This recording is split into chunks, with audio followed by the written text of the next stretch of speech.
al escuchar a partidos de la oposición diciendo que ya no es necesaria la promulgación de un estado de emergencia, bueno, pues a veces es necesario aclarar muy bien quizá por qué sí es necesario pues, que el Poder Ejecutivo pueda tomar decisiones puntuales. Y si se entiende que todavía es necesario mantener restricciones a la libertad de movimiento, dado que se entiende eso, es necesario prolongar el estado de emergencia. Ahora, si se entiende que ya ese tipo de medidas no son necesarias, pues evidentemente que no habría necesidad de prorrogar el estado de emergencia. Por eso dije que todo depende de el sustento técnico que respecto de la situación actual, de las medidas. ¿Cuáles a mí me parece en base al estado de emergencia? Son tantas, porque creo que la única, así como que no sé, es donde han tenido que ordenar, por ejemplo, la salida a la calle por horarios, donde han prohibido la aglomeración de grupos de más de 10 personas, donde obligatoriamente ordenan mesas que tienen que estar separadas por 2 metros, que son cosas que, bueno, que si no se hacen bajo un estado de emergencia estarían coartando la libertad y los derechos de las personas. Pero aquí, ¿cuáles son las que tenemos ahora mismo? Que creo que se reduce a una, no identifico así otra, que no sea el toque de queda. ¿Cuáles son las otras? Hay más.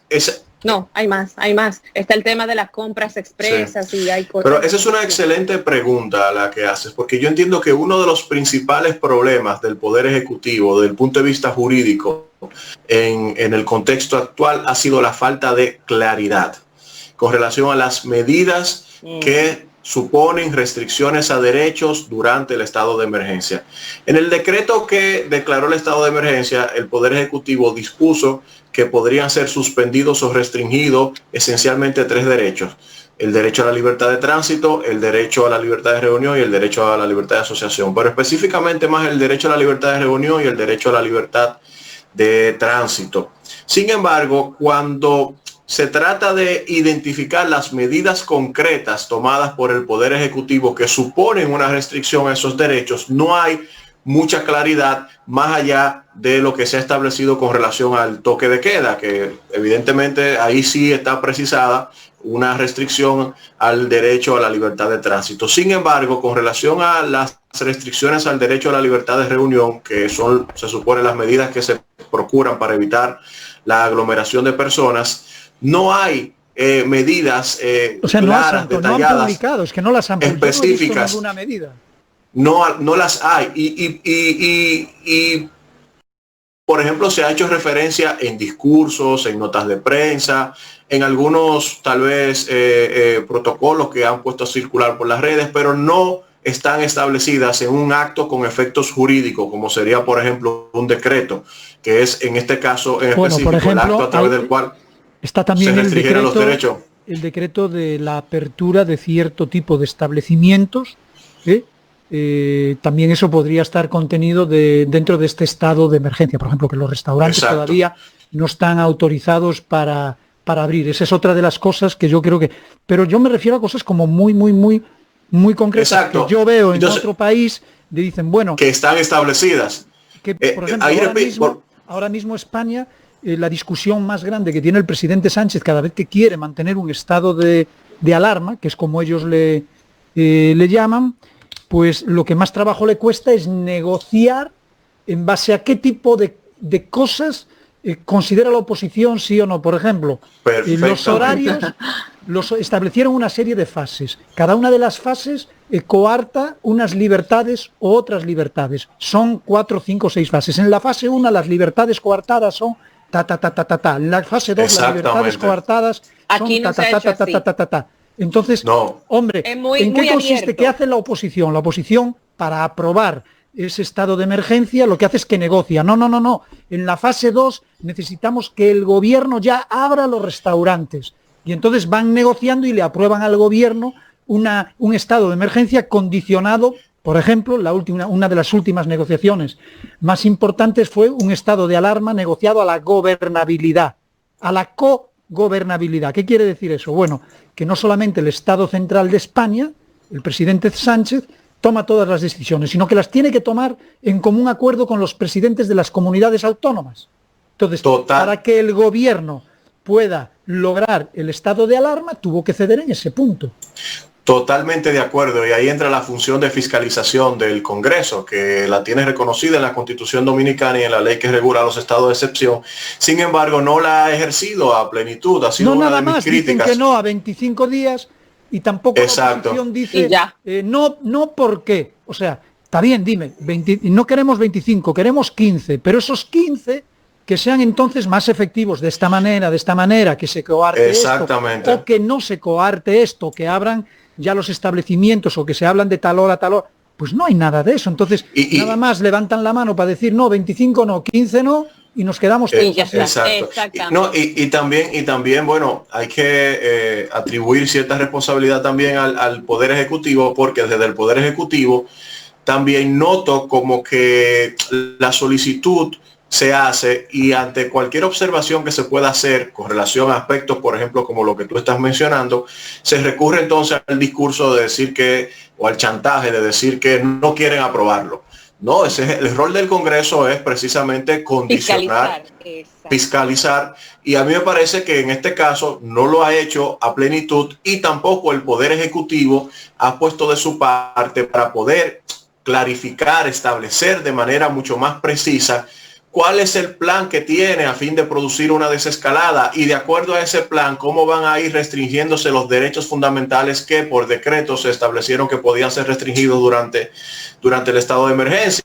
Que si no se hace de esa manera, no se garantiza previsibilidad de las actuaciones del Poder Ejecutivo. Eso genera incertidumbre en la población y además también genera inseguridad jurídica. Uno de los principales problemas, yo creo que la falta, ha sido eso. Todo lo que tú haces referencia, creo que es lo que ha provocado una desescalada prácticamente autónoma. O sea, todos han empezado a salir, porque no había unas directrices. De repente el estado de emergencia deja de ser efectivo de tal día a las 5 de la tarde y pasa a las 7, pero bueno, tampoco nos dicen, ok, bueno, pues a las 7 arranca el toque de queda, por ende los establecimientos comerciales tienen que cerrar a las 5 para que le dé a la gente tiempo a desplazarse a tal hora, la gente mayor prohibido terminantemente salir de sus casas, pero entonces los empleados de esas edades están obligados a... O sea, no existe una especie como de guía que a nosotros nos sirva para decir, bueno, sé lo que puedo hacer, sé lo que no puedo hacer, y no de repente decir, exactamente. Entonces, ahora, ¿qué sucede hasta las 7 y me tiro a la calle? ¿Qué sucede cuando la situación es esa? Que se abre un campo de discrecionalidad para las autoridades públicas que puede llegar incluso a las arbitrariedades. Y nosotros vimos cómo tal vez en días anteriores habían arbitrariedades policiales que llegaban al punto de introducirse a viviendas, y cuando le cuestionaban de por qué se había introducido a la vivienda, decían que había un decreto del presidente. No, pero así no. No, pero lo llegué a ver. Esa discrecionalidad roza la brutalidad. Sí. Entonces, por ejemplo, se dice, bueno, está restringido el derecho a la libertad de reunión, y eso implica que no puedan producirse aglomeraciones, pero no se establece de manera clara y precisa cuáles son las medidas que se van a tomar por fase para evitar esas aglomeraciones. ¿Qué puede hacer una empresa? ¿Qué no puede hacer? ¿Cuántas personas pueden estar dentro de una empresa al mismo tiempo? ¿Cuántos trabajadores pueden? Eso no está establecido, por lo menos no es un acto con efectos jurídicos. Sí, pero se ha hablado todo a nivel de discursos, no estoy pensando y de recomendaciones, y de recomendaciones. No hagan qué, y lo están dejando todo. Pero jurídicamente no hay nada establecido. No, porque le están dejando todo precisamente a las empresas. Entonces habrá empresas que son muy responsables, y podemos mencionar 500, donde mandan al 50% de sus empleados para la casa, donde han tomado precauciones con mamparas, separados los escritorios, tomado temperaturas, dotado a sus empleados de trajes. Y hay otras que no. Pero hay otras que no, porque no se ha obligado.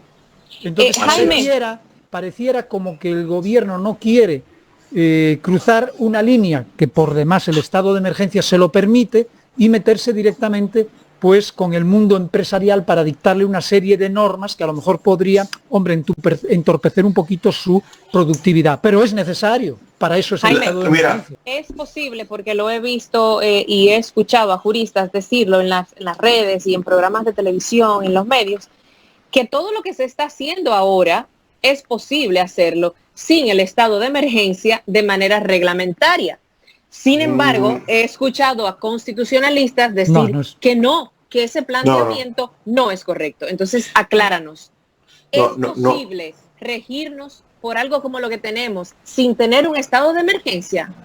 No es posible. Por ejemplo, una medida tan concreta como el toque de queda no es posible sin que haya una declaratoria de estado de emergencia que explícitamente consagra como la posibilidad de la restricción del derecho a la libertad de movimiento. Sin embargo, hay juristas que dicen que lo mismo que ordenó a que haya un horario tope para venta de bebida y apertura de negocios, se puede aplicar para tener un toque de queda.